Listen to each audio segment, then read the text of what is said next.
vous salue ce matin au nom de Jésus. Et nous souhaitons également la bienvenue aux nouvelles personnes.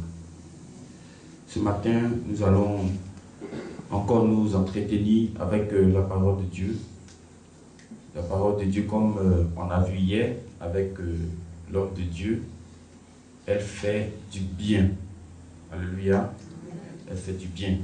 Déjà, à la simple écoute de la parole de Dieu, vraiment, on a beaucoup de bénédictions. Il dit, heureux, vous qui avez cru, même sans avoir vu.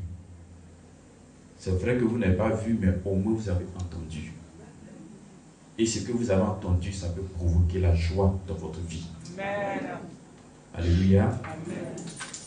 Si la parole de Dieu est prêchée, si la parole de Dieu, parce que, comme j'ai pour habitude de le dire, tout le monde peut prêcher. Alléluia. Tout le monde peut donner la parole. Tout le monde peut utiliser la Bible. Mais, si la parole de Dieu est prêchée avec l'intérêt de Dieu, ça fera toujours du bien. C'est-à-dire, c'est moi qui suis en face de vous. Je vous donne la parole, pas pour mon intérêt personnel, pas pour me glorifier, pas pour me montrer, ça va toujours faire du bien. Gloire à Dieu. Ce matin, on a encore des tests. Regardons rapidement dans Proverbe 27, verset 1. Proverbe 27, verset 1. Proverbe 27, verset 1.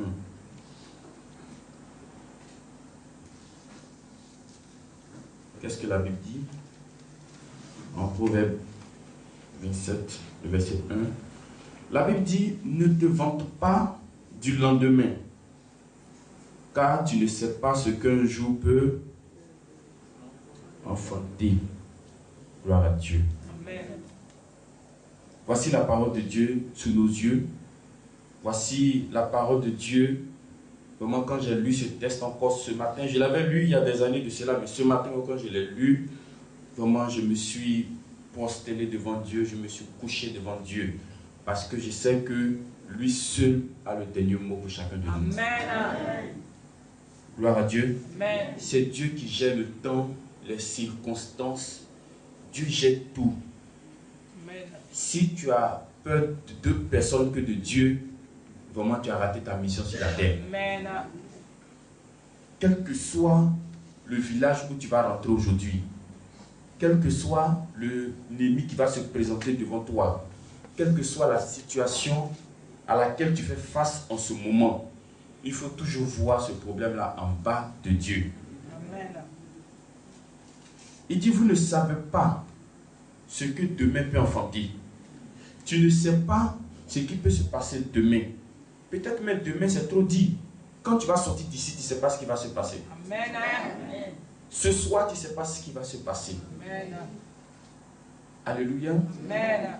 J'ai connu, ou du moins j'ai entendu l'histoire d'un monsieur qui a construit une grande maison. Vraiment, quand tout le monde voit cette maison, tout le monde est content. Tout le monde a envie d'avoir cette maison, tout le monde a envie de l'acheter. Mais si on avait dit à ce monsieur que la maison que tu es en train de construire, tu ne vas pas profiter, il n'allait pas construire. Mais certainement, quand il construisait, il a fait tous les projets par rapport à cette maison. Quand je vais finir de construire, lorsque je finirai de construire, quand je vais rentrer pour la première fois dans la maison, il a fait tout son programme. Mais le premier jour que ses deux pieds ont touché le seuil de la maison qu'il a pris lui-même son argent pour construire, le monsieur était paralysé automatiquement. Alléluia. C'est-à-dire dans la maison, il y a escalier, mais il ne peut pas profiter. Il est obligé de marcher avec béquille. Il a voiture, il ne peut pas conduire parce que les pieds ne fonctionnent pas normalement. Mais il ne savait pas qu'un tel événement allait se passer. Il ne savait pas que quelque chose comme cela allait se produire. Il voyait son argent, il voyait ses relations, il voyait son bonheur, mais il n'a pas vu ce petit côté-là. Amen. Amen. C'est pourquoi la Bible pouvait dire encore, recommande ton sort à l'Éternel. Ne recommande pas ton sort à moi, à un homme. Ne recommande même pas ton sort à un ministre. Ne recommande pas ton sort même à quelqu'un qui a l'argent. Mais recommande ton sort à l'Éternel. Parce que dans le jour là, tu ne sais pas ce qui peut se passer. Il y a des personnes qui sont sorties de leur maison qui ne savaient pas qu'à 15 mètres de la maison, un accident pouvait leur arriver. Tu ne savais pas. Alléluia. Il y a des personnes qui ont fait palabre sur la terre jusqu'aujourd'hui vont au cimetière. Couché dans le cimetière là-bas. Même si ton ennemi vient cracher sur toi, tu ne peux pas l'insulter. Même s'il vient danser sur ta tombe, tu ne peux rien faire. Alors que quand tu étais sur la terre, on te disait laisse, tu dis je ne laisse pas. Tout le monde demande pardon, tu dis celui-là vient. Tout le monde dit, tu dis tu ne laisses pas. Alléluia. Amen. Recommande ton sort à l'Éternel. Parce que tu ne sais pas ce qu'un jour peut enfanter. Ne dis pas que demain, tu vas tout avoir. C'est possible de tout avoir. Mais c'est aussi possible de ne rien avoir. Quand tu prends la prière de notre Père qui est aux cieux, que ton nom soit sanctifié. Alléluia. Amen. Que ton nom soit sanctifié. Sanctifier le nom de Dieu, c'est simplement mettre Dieu au devant de toutes choses. Même si tu es intelligent, même si tu as... J'ai appris le décès d'un de mes amis en terminale. Ça m'a fait mal. Parce que en terminale, il était le 10e de notre classe. Il est entré à l'université, première année, deuxième année, le jeune est décédé. Joli garçon, il connaît papier. Son grand frère professeur. Lui-même bientôt, peut-être, il est sorti professeur de philosophie. Il n'est pas constant, il est décédé. Tout le monde est scandalisé, choqué. Mais est-ce que quand il était en terminale, il savait que quand il va me pied à l'université, il va décéder? Il ne savait pas. C'est pourquoi chaque jour, quand tu marches, il ne faut pas penser à tes problèmes. Pense à Dieu. Amen. Ne pense même pas à ce que tu vas manger demain. Pense à Dieu. Il dit, donne-nous notre pain d'aujourd'hui. Pas notre pain de demain, pas notre pain d'un mois, d'une semaine. Donne notre pain d'aujourd'hui. Donc pour Jésus, là, c'est aujourd'hui qui est important. Demain va se charger de lui-même. Pense à ton Dieu. Alléluia. Amen. Souvent tu te lamentes. Pourquoi Dieu fait pour les autres et Dieu ne fait pas pour toi? Mais tu ne sais pas combien de fois Dieu a fouillé pour te donner la vie que tu as ce matin. Amen. Tu ne sais pas. C'est un combat. La simple vie là, c'est un combat. Parce que si Dieu te dit d'échanger entre toi avec X qui est béni et puis qui va mourir après-demain, tu vas refuser. Alléluia. Amen. Il te dit X que tu vois là.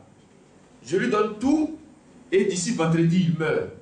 Maintenant toi, je ne te donne pas aujourd'hui, mais dans 10 ans je vais te donner. Tu vas choisir quoi? Tu vas choisir dans 10 ans. Donc la vie que tu as là est mieux. C'est pourquoi quand tu rentres dans la maison de Dieu et que tu es convaincu de la présence de Dieu effective dans cette maison où tu es entré là, reste-y. Accroche-toi. Attache-toi à Dieu. Crée une relation avec Dieu. Crée quelque chose entre toi et puis Dieu. Ce qui est à côté, Dieu va s'en charger. Amen. Ne viens pas et puis tu vas dire, mais ça fait 2 mois, ça fait 3 mois, ça fait 4 mois. Allez, je commence à chercher encore un petit marabout dans le quartier. Reste là. Parce que peut-être pendant que tu es en train de chercher, c'est là que ton malheur peut commencer. Donc reste là. Et puis c'est pas aussi sûr que quand tu vas aller de l'autre côté, ça va marcher. Donc reste là. De peur que ton... Parce que quand on vient dans la maison de Dieu, il y a un chrono que Dieu met en marche pour chacun de nous. Vous ne savez pas. Mais quand Israël a désobéi à Dieu, le nombre de temps qu'il devait faire dans le désert, là, Dieu a multiplié. Vous savez ça au moins?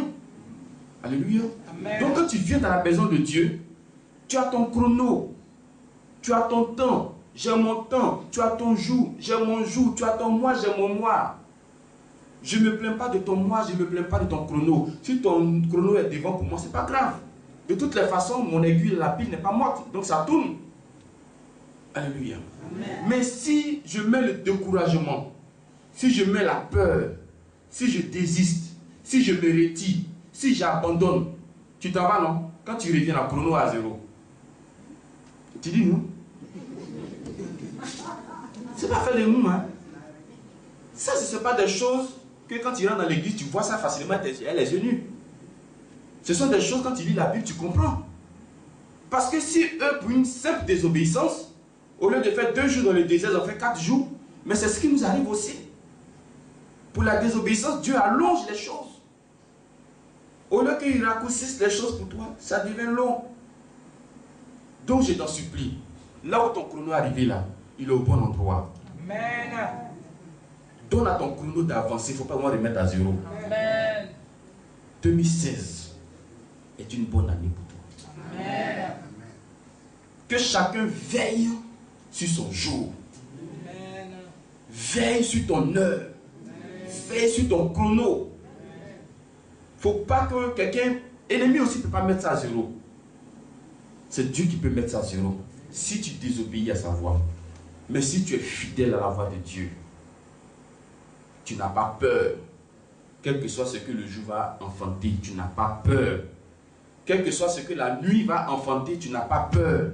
Parce que tu sais que le malheur peut atteindre le juste, mais l'Éternel le délivre toujours. Amen. Donc si c'est un malheur qui vient, Dieu te délivre. Amen. Si c'est un bonheur aussi, on dit gloire à Dieu. Amen. Amen. Donc que chacun recommande son sort à l'Éternel. Ne recommande pas à toi-même. Ne recommande pas un homme. Ne recommande pas ton ami. Ne recommande pas ton frère. Recommande ça à Dieu. Et puis espère. Il faut croire que pour toi aussi va sortir. Alléluia. Il faut croire. Et là où tu es arrivé maintenant, accroche-toi. Et veille sur ton chrono. Il ne faut pas remettre ça à 0.